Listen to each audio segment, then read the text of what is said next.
ನಮಸ್ಕಾರ ವೀಕ್ಷಕರೇ, ಸೂರ್ಯೋದಯ ಡಿಯರ್ ಚಾನಲ್ಗೆ ಸ್ವಾಗತ.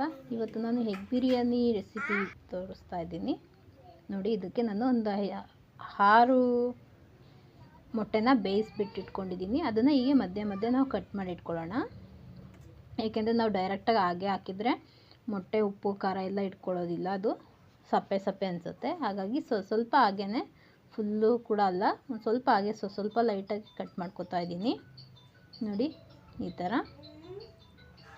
ಇದನ್ನು ನಾವು ನೀಟಾಗೆ ಈ ಥರ ಮಾಡಿಟ್ಕೊಂಡ್ಬಿಟ್ರೆ ಚೆನ್ನಾಗೆ ಉಪ್ಪು ಖಾರ ಎಲ್ಲ ಹತ್ಕೊಳ್ಳುತ್ತೆ. ಇವಾಗ ನೋಡಿ, ನಾನೊಂದು ಕುಕ್ಕರಲ್ಲೇ ಮಾಡ್ತಾ ಇರೋದಲ್ವ ಬಿರಿಯಾನಿ, ಹಾಗಾಗಿ ಇದರಲ್ಲೇ ಮಾಡ್ತಾಯಿದ್ದೀನಿ. ಇದಕ್ಕೊಂದು ಸ್ವಲ್ಪ ಎಣ್ಣೆ ಹಾಕ್ಕೊಂಡಿದ್ದೀನಿ. ಇದಕ್ಕೆ ನಾವು ಇವಾಗ ಸ್ವಲ್ಪ ನೋಡಿ, ಒಂದು ಚಮಚದಷ್ಟು ಹಾಕ್ಕೊಂಡಿದ್ದೀನಿ ಸ್ಟಾರ್ಟಿಂಗು ನೋಡಿ. ಇದಕ್ಕೊಂದು ಸ್ವಲ್ಪ ಖಾರದ ಪುಡಿ, ಸ್ವಲ್ಪ ಒಂದು ಕಾಲು ಚಮಚ ಹಾಕ್ಕೊಂಡಿದ್ದೀನಿ. ಹಾಗೆಯೇ ಸ್ವಲ್ಪ ನಾವು ಇವಾಗ ಇದಕ್ಕೊಂದು ಸ್ವಲ್ಪ ಅರಿಶಿನ ಹಾಕ್ಕೊಂಬಿಡೋಣ, ಸ್ವಲ್ಪನೇ. ಆಮೇಲೆ ಒಂದು ಸ್ವಲ್ಪ ಮೊಟ್ಟೆಗೆ ಎಷ್ಟು ಬೇಕಾಗುತ್ತೋ ಅಷ್ಟು, ಒಂದು ಕಾಲು ಚಮಚದಷ್ಟು ಅಷ್ಟೇ ಹಾಕ್ಕೊಂಡಿರೋದು. ಸ್ವಲ್ಪ ಉಪ್ಪು ಹಾಕ್ಕೊಳ್ತಾ ಇದ್ದೀನಿ ನೋಡಿ, ಕಾಲು ಚಮಚದಷ್ಟು ಮಾತ್ರ. ಇದನ್ನು ಸ್ವಲ್ಪ ಕಡಿಮೆ ಉರಿಯಲ್ಲೇ ಫ್ರೈ ಮಾಡ್ಕೋಬೇಕು ಖಾರದ ಪುಡಿನ. ಹಾಗಾಗಿ ಇದು ಮೊಟ್ಟೆ ನೋಡಿ, ನಾನು ಕಟ್ ಮಾಡಿಟ್ಟಿದ್ನೆಲ್ಲ ಸ್ವಲ್ಪ ಲೈಟಾಗಿ ಅದನ್ನು ಇದ್ರೊಳಗಡೆ ಹಾಕ್ಕೊಂಡು ಸ್ವಲ್ಪ ಫ್ರೈ ಮಾಡ್ಕೊತೀನಿ. ಆ ಮೊಟ್ಟೆ ನಮ್ಮ ಬಿರಿಯಾನಿ ಒಳಗಡೆ ಸಪ್ಪೆ ಆಗಬಾರ್ದು ಅಂತ ಹೇಳಿ ಸ್ವಲ್ಪ ಕಟ್ ಮಾಡಿರ್ತೀವಲ್ಲ, ನೀಟಾಗೆ ಮಸಾಲೆ ಅದು ಖಾರದ ಪುಡಿ ಉಪ್ಪು ಎಲ್ಲ ಹತ್ಕೊಳ್ಳುತ್ತೆ. ಹಾಗಾಗಿ ಇದನ್ನು ನೀಟಾಗಿ ನಾನು ನೋಡಿ ಮಿಕ್ಸ್ ಮಾಡ್ಕೊತಾ ಇದ್ದೀನಿ. ಸ್ವಲ್ಪ ಕಡಿಮೆ ಉರಿಯಲ್ಲೇ ನೀಟಾಗಿ ಫ್ರೈ ಆಗೋವರೆಗೂ ಫ್ರೈ ಮಾಡ್ಕೊಂಬಿಡೋಣ. ಇದು ಫ್ರೈ ಮಾಡಿದ್ಮೇಲೆ ನಾವು ಇದನ್ನು ನೋಡಿ ನೀಟಾಗೆ ಖಾರದ ಪುಡಿ ಅದು ಮಸಾಲೆ ಎಲ್ಲ ಹತ್ಕೊಂಡಿದ್ದೆಲ್ಲ ಇದನ್ನು ನಾವು ಎಕ್ಸ್ಟ್ರಾ ತೆಗೆದಿಟ್ಕೋಬೇಕಾಗುತ್ತೆ.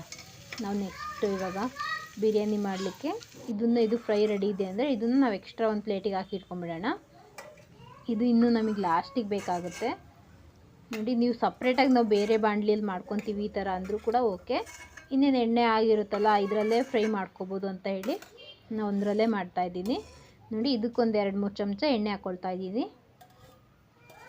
ನಮ್ಮ ಚಾನಲ್ ಮೊದಲು ಯಾರು ನೋಡ್ತಾ ಇದ್ದೀರಾ ಸಬ್ಸ್ಕ್ರೈಬ್ ಆಗಿ, ಹಾಗೆ ಆದಷ್ಟು ಶೇರ್ ಮಾಡಿ, ಲೈಕ್ ಮಾಡಿ ನೋಡಿ.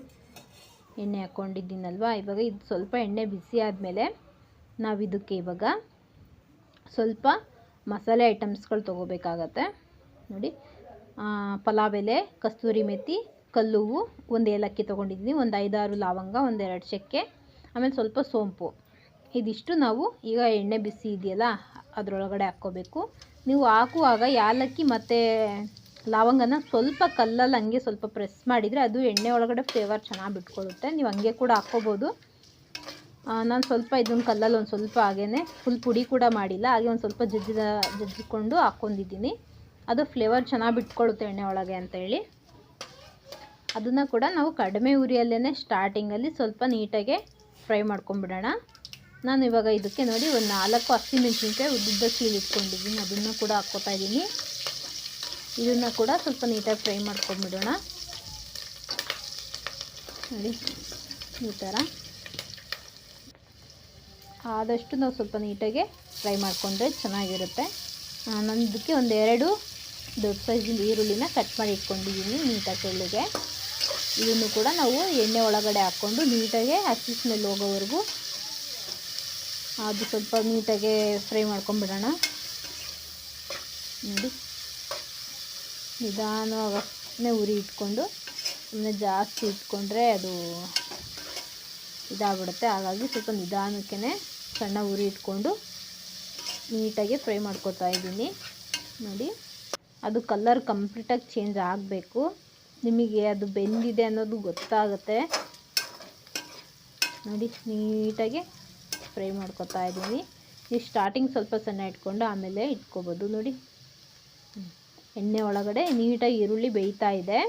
ನಾವು ಇವಾಗ ಇದಿಷ್ಟು ಬೇಯ್ತಾ ಇದೆ ಅಂದಾಗಲೇ ನಾನು 1 ಇಂಚಷ್ಟು ಶುಂಠಿ ಮತ್ತು ಸ್ವಲ್ಪ ಒಂದು ಗೆಡ್ಡೆಯಷ್ಟು ಬೆಳ್ಳುಳ್ಳಿ, ಒಟ್ಟು 1 ಚಮಚ ಹಾಕಬೇಕು ಅದು ಪೇಸ್ಟು. ಅಷ್ಟನ್ನು ನಾನು ಕಲ್ಲಲ್ಲಿ ಜಜ್ಜಿಟ್ಕೊಂಡಿದ್ದೀನಿ.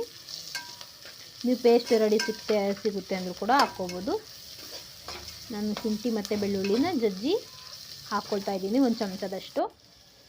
ಇವಾಗ ಇದಕ್ಕೆ ನಾವು 1-2 ಟೊಮೊಟೊ, ಚಿಕ್ಕದು ಸೈಜ್, ತುಂಬ ದೊಡ್ಡ ಸೈಜಲ್ಲ, ಒಂದು ಮೀಡಿಯಮ್ ಸೈಜಿಂದು ಒಂದು 2 ಟೊಮೊಟೊ ಕಟ್ ಮಾಡ್ಕೊಂಡಿದ್ದೀನಿ ನಾನು ಸಣ್ಣದಾಗಿ. ಅದನ್ನು ಈಗ ಹಾಕ್ಕೊಳ್ತಾ ಇದ್ದೀನಿ.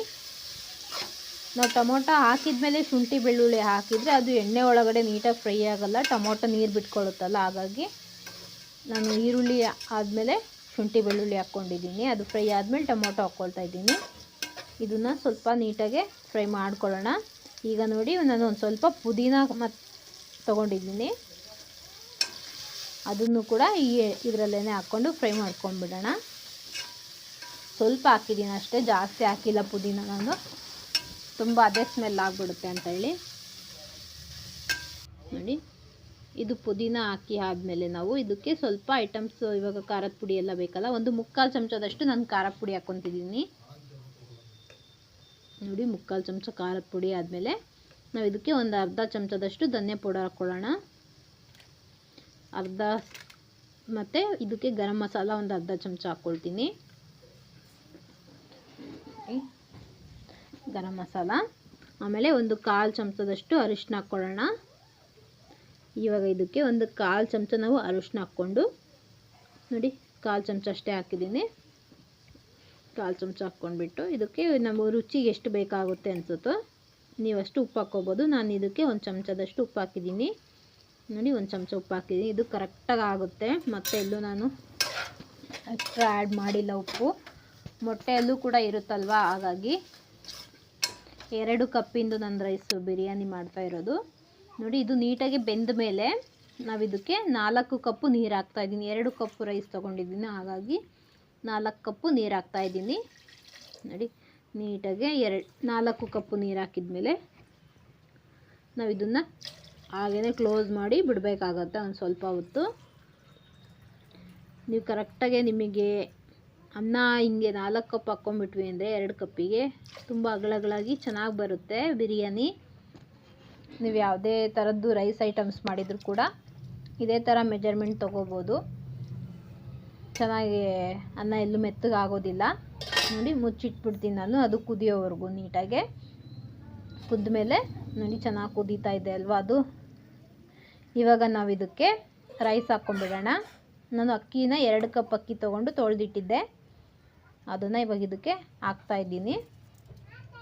ನಾವು ಅಕ್ಕಿ ಹಾಕ್ಕೊಂಡ್ಬಿಟ್ಟು ನಿಮಗೆ ಮತ್ತೇನಾರ ಟೇಸ್ಟ್ ನೋಡ್ಕೊಳ್ಳೋ ಆಗಿದ್ರೆ, ಉಪ್ಪು ನೋಡೋ ಆಗಿದ್ರೆ ನೋಡ್ಕೋಬೋದು ಇವಾಗಲೇ. ಮತ್ತು ಆಮೇಲೆ ಲಿಡ್ ಕ್ಲೋಸ್ ಮಾಡಿರ್ತೀವಲ್ಲ, ಹಾಗಾಗಿ ನಾವು 2 ಕಪ್ಪು ಅಕ್ಕಿನ ವಾಶ್ ಮಾಡಿದ್ವಲ್ಲ ಅದನ್ನೆಲ್ಲ ಇದ್ರೊಳಗಡೆ ಹಾಕಿಬಿಟ್ಟು ನಾವು ನೀಟಾಗಿ ಒಂದು ಸಲ ಕೈ ಆಡಿಸ್ಕೊಂಡ್ಬಿಟ್ರೆ ಅಲ್ಲಿಗೆ ಮುಗಿಯುತ್ತೆ. ನೋಡಿ ಅಕ್ಕಿ ಎಲ್ಲ ಇದೆಯಲ್ಲ. ಇವಾಗ ನಾವು ಈ ಟೈಮಲ್ಲಿ ನಾವು ಮೊಟ್ಟೆ ಫ್ರೈ ಮಾಡಿಟ್ಟಿದ್ದೀವಲ್ಲ ಅದನ್ನು ನಾವಿವಾಗ ಇದಕ್ಕೆ ಆ್ಯಡ್ ಮಾಡ್ಕೋಬೋದು. ನೋಡಿ ಇದು ಮುಗ್ದಿದೆ. ಈಗ ನಾನು ಇದು ಮೊಟ್ಟೆನ ಹಾಕ್ತಾಯಿದ್ದೀನಿ. ನೀವು ಆ ಪ್ಲೇಟಿಗೂ ಸ್ವಲ್ಪ ನೀರು ಹಾಕ್ಕೊಂಡು ಹೋಗಿದ್ರೆ ಹಾಕ್ಕೋಬೋದು. ಅದರಲ್ಲಿ ಮತ್ತೆ ಇರುತ್ತಲ್ಲ ಎಣ್ಣೆ ಖಾರದ ಪುಡಿ ಎಲ್ಲ, ಹಾಗಾಗಿ ನೋಡಿ ಈಗ ರೆಡಿ ಆಗಿದೆ. ನಾನಿವಾಗ ಇದನ್ನು ಒಂದು ಸ್ವಲ್ಪ ನೋಡಿ ಚೆನ್ನಾಗಾಗಲೇ ಲೈಟಾಗಿ ಕುದಿ ಸ್ಟಾರ್ಟ್ ಆಗಿದೆ.